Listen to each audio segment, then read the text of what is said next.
Hi అండి, అందరూ ఎలా ఉన్నారండి? బాగున్నారా? ఈరోజైతే ఫ్రైడే కదా అండి. ఈరోజైతే తొందరగా ఇంకా బాబుకి ఏంటంటే పులిహోర చేసి పెట్టేశాననమాట. పులిహోర చేసి పెట్టేసిన తర్వాత ఇంకా నేను మా హస్బెండ్ మాట్లాడుకుంటున్నాము ఇల్లుల గురించి. చాలా రేట్లు పెంచేశారండి. మేము వచ్చేటప్పుడు కరెంటు బిల్లు ఉందని చెప్పారు, కానీ వాటర్ బిల్ లేదని చెప్పారు. అయినా మళ్ళీ వాటర్ బిల్ కూడా ఒక 300 వసూలు చేశారనమాట. నాకైతే చాలా చాలా కోపం వచ్చింది. వాళ్ళు ఏంటంటే బాబు రెంటిల్లులకి ఇంత దారుణమైన పరిస్థితి. అసలు ఓనర్స్ అంటే మాత్రం ఇంత దారుణంగా వసూలు చేస్తారని అయితే అనుకోలేదు. ఇక్కడైతే ఇంకా తులసమ్మ దగ్గర అయితే నేను ఇంకా పూజ అయితే చేసుకుంటున్నాను అనమాట. ఇంకా నేనైతే 1 మంత్కి దేవుడి విగ్రహాలన్నీ క్లీన్ చేస్తాను. ఇక్కడ తులసమ్మ దగ్గర దీపం పెట్టేసుకున్న తర్వాత ఇంకా దేవుడి దగ్గర ఇంకా దీపం పెట్టుకుందా అంటే క్లీన్ చేసుకొని ఫొటోస్ అన్నీ క్లీన్ చేసుకొని దీపం అయితే పెట్టుకున్నానండి. చాలా వరస్ట్‌గా వసూలు చేస్తున్నారండి డబ్బులైతే. మేము ఖాళీ చేసేద్దామని అనుకుంటున్నాము. చూడాలి. ఇంకెక్కడైనా ఎక్కడ అలా ఉండదండి. వీళ్ళే బాగా వసూలు చేస్తున్నారనమాట. పైసలు బాగా తింటున్నారు. మరీ అంత కరెంట్ బిల్ అయితే ఎవరైనా తీసుకుంటారు. వాటర్ బిల్ కూడా మేమైతే ఇప్పటి వరకు 20 ఇయర్స్ ఉన్నాం, ఎక్కడా కట్టలేదనమాట.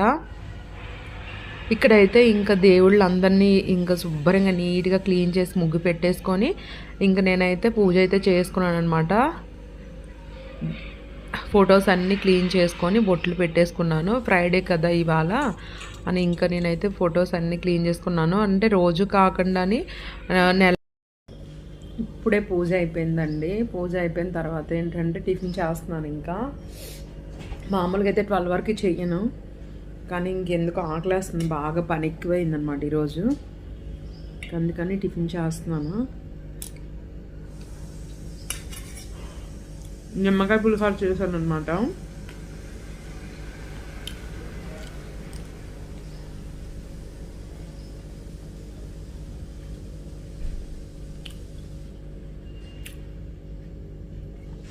ఈ రోజు నుంచి అంటే యోగాకి వెళ్దాం అనుకుంటున్నాను అనమాట.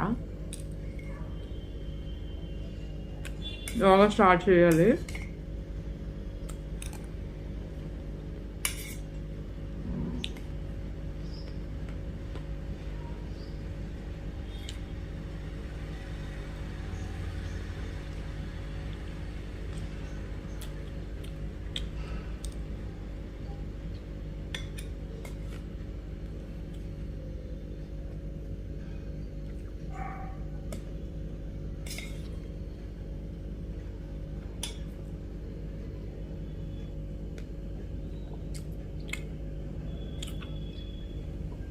పులిహోర చాలా బాగుంది.